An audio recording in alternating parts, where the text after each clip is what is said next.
ఏది సెకండ్ ఇయర్కి వచ్చేసరికి. కానీ నో అది గొప్ప విషయం ఏం కాదు, బట్టి కొట్టి రాసేసి మర్చిపోయాను ఇప్పుడు ఏమో చదువుకున్నాడు. కానీ ఎంసెట్లో సీట్ రాలే. ఎంసెట్లో 1600 ర్యాంక్ వచ్చింది. అప్పుడు ఏంటంటే 500 లోపల వస్తేనే మెడిసిన్ సీట్ వస్తుంది.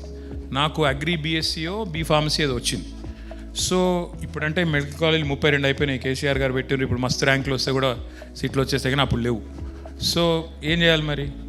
మా మదర్ ఏమో నేను డాక్టర్ కావాలంటుంది, మా ఫాదర్ ఏమో ఐఏఎస్ ఆఫీసర్ అంటారు. ఇద్దరి కళలు నెరవేర్చేద్దామని అర్జెంటుగా ఇంకా లాభం లేదని చెప్పి కేసెట్ అని స్టార్ట్ అయింది అప్పుడు కర్ణాటకలో.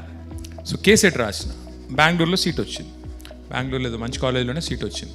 సో నేను ఫుల్ చాలా సంతోషంగా అది ఆ టైంలోనే సంతోషంగా మా డాడీ దగ్గరికి వచ్చి, డాడీ నాకు సీట్ వచ్చింది బెంగళూరులో, మమ్మీ చెప్తుంది డాక్టర్ కమ్మంటుంది. మనకంటూ ఎజెండా లేదు, మమ్మీ చెప్పింది డాక్టర్ కావాలని పోతాను. యూనో వాట్ ఈ సెట్, నీకు తెలుసారా డాక్టర్ సెటిల్ అయితే అందుకు ఎంత టైం పడుతుందో అన్నారు. అంటే ఎంత టైం పడుతుంది అన్న, నీకు 32 ఏళ్ళు వచ్చేదాకా చదువుతూనే ఉండాలి అన్నారు. అవునా అంటే అవును, 32 ఇయర్స్ వచ్చేదాకా చదవాలి నువ్వు.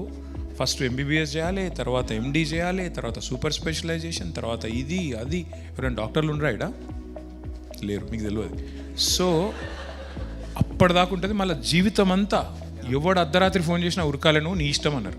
అమ్మ ఇంత భయపడితే ఇంకేం చదువుతాం మనం, చిచ్చి ఇదేదో బాగాలేదు, సప్పుడేక మనం హైదరాబాద్ని ఉందామని చెప్పి ఇక్కడ ఏమేమి కాలేజీలు ఉన్నాయో అప్లై చేసిన. అట్లా బీఎస్సీ మైక్రోబయాలజీ పోయినా. నాకు ఓ ఎజెండా పెట్టుకొని పోలేదు, అట్లా అని అట్లా వెళ్ళిపోయినా.